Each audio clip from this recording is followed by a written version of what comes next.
Você acorda, pega o celular e vê a manchete. Em uma única noite, quase 1000 ataques, 40 comandantes mortos e o líder supremo do Irã teria sido eliminado. Parece roteiro de filme, mas, segundo declarações oficiais, foi uma operação real. E agora, eu te pergunto, estamos diante do fim de um regime que durou mais de 40 décadas ou do começo de algo ainda maior? Aqui no mundo hoje, você vai entender o que está por trás da chamada Operação Fúria Épica, um ataque que, segundo fontes americanas e israelenses, atingiu o coração do poder iraniano e o que isso pode significar para o Oriente Médio e para o mundo. Tudo começou na madrugada, horário local de Teherã, mísseis cruzando o céu e explosões próximas ao complexo presidencial. E o local onde estaria o Ayatollah, o alvo não era apenas simbólico, era estratégico. Não se tratava de um bombardeio comum, mas de uma operação de decapitação de liderança, algo raro, extremamente arriscado e historicamente decisivo. O nome mais citado nas declarações foi do líder supremo do Irã, Ali Khamenei. No poder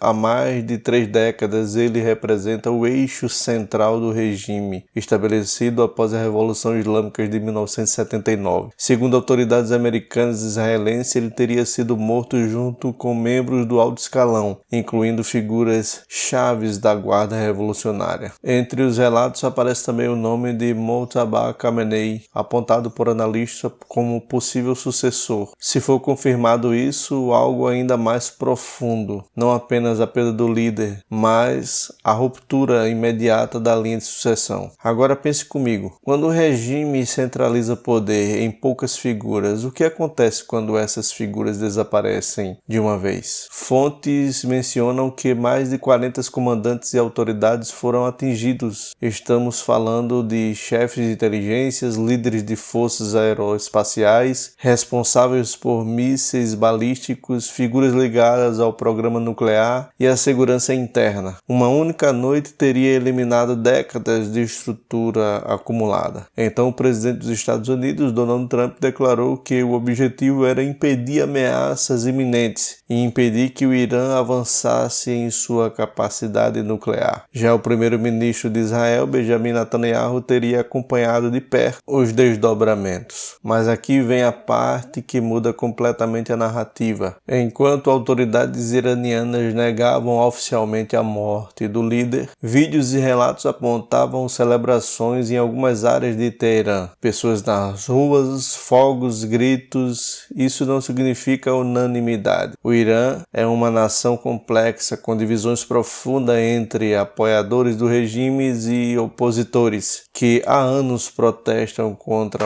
a repressão. E essa repressão não é teoria. Ao longo das últimas décadas, protestos foram duramente reprimidos. Milhares de prisões, mortes e manifestações, denúncias internacionais. O regime sempre manteve o controle firme por meio da Guarda Revolucionária e das forças de segurança. Mas será que essa estrutura consegue se manter intacto após perder tantos líderes de uma só vez? Outro ponto crucial, o tipo de armamento utilizado. Relatórios mencionam o uso massivo de drones de ataques unidirecionais, sistemas que voam até o alvo e se autodetonam, tecnologia que reduz o risco para pilotos e aumenta a precisão. Isso não é apenas uma operação militar, é também uma demonstração de capacidade tecnológica. Em cerca de 12 horas, centenas de alvos teriam sido atingidos. Bases, instalações estratégicas, estruturas subterrâneas. Ao mesmo tempo, o Irã teria lançado mísseis em retaliação contra Israel e posições americanas na região. Agora pare e pense. Quando dois polos militares desse tamanho entram em confronto direto, o risco de escalada é gigantesco. Estamos falando de uma região onde qualquer movimento pode envolver aliados, milícias e potências globais. Existe ainda o fator nuclear. O Irã sempre afirmou que o seu programa tem fins pacífico. Já os Estados Unidos e Israel defendem que o país não pode, em hipótese alguma, desenvolver armas nucleares. Essa tensão é antiga, mas uma ação dessa magnitude muda completamente o tabuleiro. Se a liderança realmente foi eliminada, 3 cenários começam a surgir. Primeiro, fragmentação interna, disputa de poder, instabilidade, possível abertura para mudanças políticas profundas. Segundo, endurecimento, uma nova liderança emergindo com postura ainda mais radical, buscando retaliação e consolidando o controle pela força. E em terceiro, intervenção prolongada, uma campanha militar contínua que redesenha o equilíbrio do Oriente Médio. E o povo iraniano? Essa é a pergunta central. Em discurso oficial houve apelos para que forças de segurança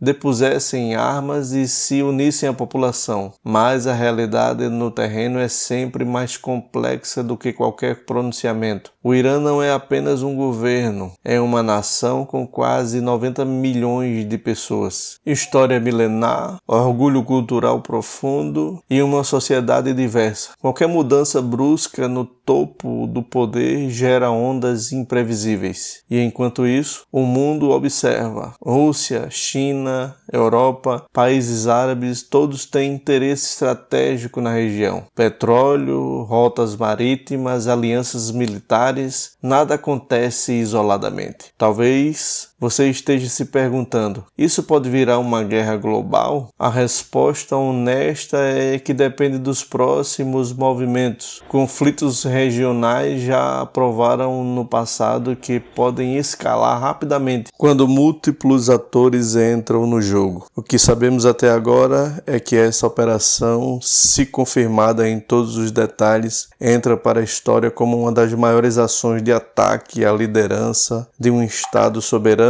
na era moderna. Mas a história não é feita apenas de bombas e discurso, é feita das consequências que vêm depois. Será que estamos vendo o fim de um ciclo iniciado em 1979? Ou apenas mais um capítulo de uma disputa que já dura décadas? Enquanto as confirmações oficiais continuam surgindo e versões se confrontam, uma coisa é certa: o Oriente Médio pode nunca mais ser o mesmo. E você, o que acha?